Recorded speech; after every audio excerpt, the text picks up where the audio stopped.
Pemirsa, industri transportasi Indonesia berkembang pesat dalam beberapa tahun terakhir. Pertumbuhan ekonomi juga cukup stabil. Pemerintah juga banyak memfasilitasi infrastruktur melalui pembangunan jalan, bandara, pelabuhan, dan kereta api. Halo semuanya, selamat datang di podcast Ceria. Di podcast kali ini kita mau bahas apa sih, Kak? Kita akan membahas tentang apa saja sih faktor pendorong globalisasi. Nah, sebelumnya kita harus perkenalan dulu nih. Perkenalkan, saya Ella Ulansari sebagai host 3. Saya Linda Sulistiawati sebagai host 2. Saya Nika Nawasi sebagai host 1. Saya Bella Dwi Febrianti sebagai pemateri 1. Saya Lisa Indriani sebagai pemateri 2. Saya Hairul Anam sebagai pemateri 3. Dan saya Viara Claudia Citra sebagai pemateri 4.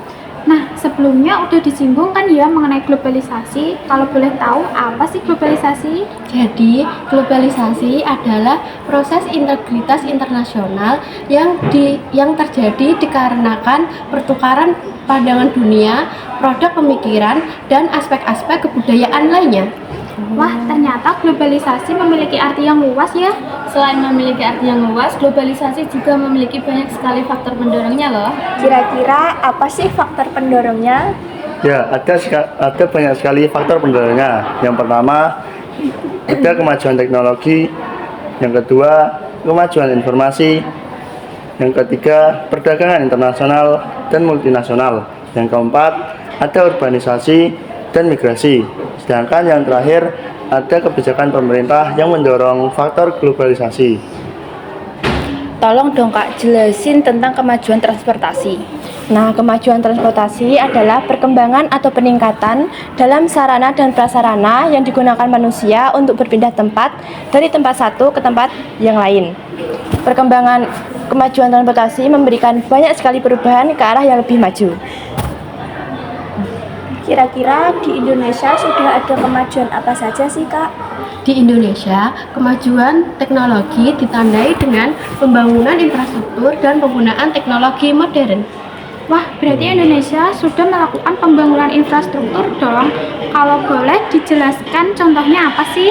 Nah, contohnya yaitu pembangunan jalan tol yang terjadi di Pulau Jawa, tepatnya pembangunan jalan tol Trans Jawa. Ada satu pertanyaan lagi nih Kak. Tolong jelasin perbedaan dari yang sebelumnya tidak ada jalan tol dan sesudah ada jalan tol. Ya, perbedaannya sangat jelas sekali. Yang dulunya tidak mempunyai jalan tol, sekarang sudah mempunyai jalan tol. Kita bahas dulu yang sebelumnya tidak ada jalan tol. Sebelumnya tidak ada jalan tol, waktu tempuh antar wilayah itu sangat lama dan banyak sekali kecelakaan, banyak sekali kendaraan dan rawan macet. Sedangkan yang sekarang sudah mempunyai banyak jalan tol.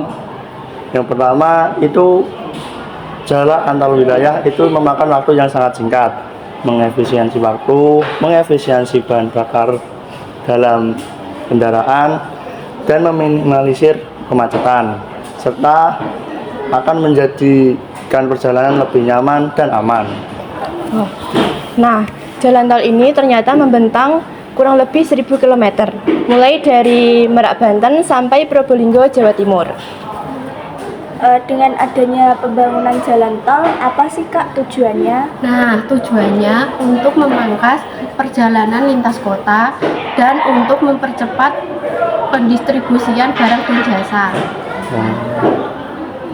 Terakhir nih, pertanyaan terakhir. Apa sih dampak positif dari pembangunan jalan tol? Adapun dampak positif pembangunan jalan tol ini, diantaranya yaitu yang pertama, meningkatkan ekonomi daerah, yang kedua, mengefisiensikan perjalanan, yang ketiga, pendistribusian barang lebih cepat, yang terakhir yaitu pariwisata bisa berkembang dengan adanya pembangunan ini. Banyak sekali. Itu ya Kak. Itu. Wah, tidak terasa ya kita sudah membahas sampai akhir, mengupas tuntas mengenai faktor pendorong globalisasi. Terima kasih kepada para pendengar sudah setia mengikuti sampai akhir.